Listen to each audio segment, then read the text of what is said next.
Plantar fasciitis. What is it? Do I have it? And what can we do about it? Plantar fasciitis is a common problem. I see it a lot, usually in the 20s to 30 to 40 age group. And I wanted to talk about it a little bit today because I love pickleball, as you know. And in pickleball, it's a very common foot problem.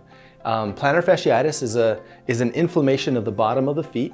Its classic presentation is super bad bottom of the foot pain, worse in the mornings. It's first thing in the mornings, I step out of bed and I can barely walk. My feet hurt so bad. When I was a family medicine resident in Jacksonville, Florida, I was running the wards and I had bad shoes and I have kind of flat feet. I wasn't taking care of my feet. And I got plantar fasciitis super bad. It took me about 1.5 years to finally heal it, and it was brutal. I want to share some of the things that I did to fix my plantar fasciitis, and hopefully that will help you as well. And then I want to share with you a couple tips and tricks as well. Number one, what kind of feet do you have? Evaluate that, super important. A lot of people that suffer from plantar fasciitis, it comes from an instability of their foot. And so a lot of folks have pronated feet, which means the flatter arched feet, and then a lot of people have really high arched feet. And so pay attention to that too as we evaluate plantar fasciitis. There are some possibilities of other things that it could be other than plantar fasciitis, but today we're just going to kind of hone in on that. So folks with flatter feet tend to suffer a little bit more from plantar fasciitis because there's more instability of the talus upon the calcaneus part of their feet. What that means is their feet tend to roll inward as they walk. And so if that's not stabilized and supported, then it creates a lot of movement of their plantar fascia, and over time, it can cause irritation there. With me, I just had no insoles and I had pretty flat feet and I was wearing flip-flops a lot, and I was in Florida and I had I was doing a lot of surgery and things, and I had these kind of moccasin shoes and no support at all. And I got really, really bad. To fix it, I got what's called a stability shoe. Now, for people who are pronators, flatter feet, flatter arched people, they need a stability shoe. It stabilizes the talus. And so it keeps that foot in nice alignment and limits mobility there. A stability shoe typically costs a little bit more. Most all running brands have them in there.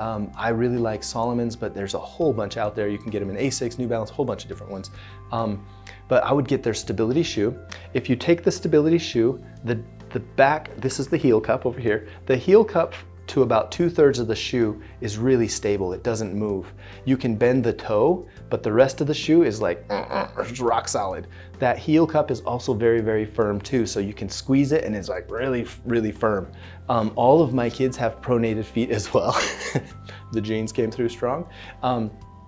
And so that's my first test. I pick up a shoe that my kids want to wear and I go like this. And if I can twist it back and forth, forget about it. You're not getting that shoe. My kids hate it because they can't wear Vans. And so stability shoe, again, strong heel cup. The back 2/3 of that shoe is really stable and strong. Get a stability shoe. Step 2, get an arch support. Now, this depends on how high your arches are. If you have high arches, you want to get a higher arch support, and on a lower arch foot, you want to get a lower arch support. There are a lot of people out there selling arch supports for lots and lots of money.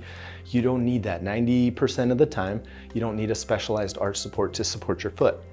Just buy, well, I'll give you some brands down the road, but there's lots of them out there. But I would get one that has a firm arch, not a squishy arch. Don't get the soft ones, those are worthless. You're just gonna squish them down. Get one that has a more of a plastic firm arch to it, and that'll be helpful. Arches, as you start to wear your arch supports, just wear them for like 2 hours a day as you get used to them, and as your feet and everything get used to that, then wear them for 4 hours. Usually about a week or 2, I would wear them with that duration, and then go up to 6 hours, 8 hours, and then just wear them all the time. All of my shoes have decent arch supports in them. I've got some from Superfeet, from New Balance, from all kinds of different ones out there. And so there's lots of decent arch supports that you can put into your shoe. A good stability shoe, you may not need arch supports. If you have a high arched foot, you definitely don't need a ton of arch support there. Unless your arch starts falling, that's a whole nother ballgame. That's a spring ligament issue and not a plantar fascial issue. Yeah, I think that's pretty much the take-home points. There's a couple other things that you can do once you have plantar fasciitis, right? So it's super bad and it's super painful. What do I do about it? Well, you got to stretch that plantar fascia. And so you got to cool down the inflammation. So working with a doc and getting some anti-inflammatory meds and maybe even a course of an oral steroid type thing to highest anti-inflammation we can give people, that might help settle down the inflammation there. A steroid injection of the plantar fascia hurts like heck. I don't know that I would do that a ton, but you know, you can do the same thing with some orals and some stuff like that. You can also do ice massage. There's some, you can freeze a cup and ice massage that out. That's also very helpful for plantar fasciitis. And then stretch and stretch and stretch. Really roll down on that toe when you do your calf stretch. Wish I could show you right now. I'll cut to that.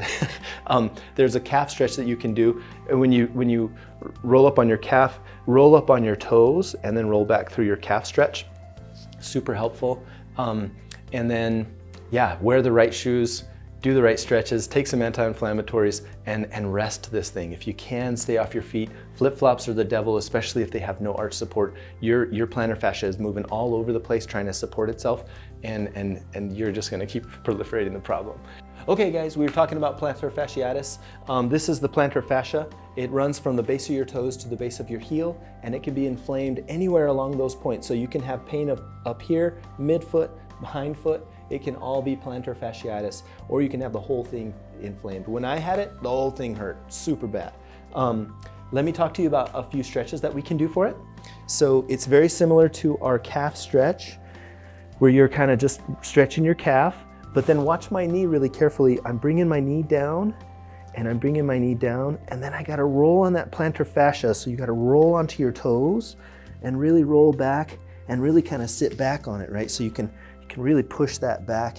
You'll feel the plantar fascia stretch quite a bit, and then you just come right back up and do that. So you can just roll back through it, roll onto your toes, and then roll it out. And you should always do both sides, even if one side is hurting you. It's just a matter of time before the other side hurts you, and then roll it out just like that.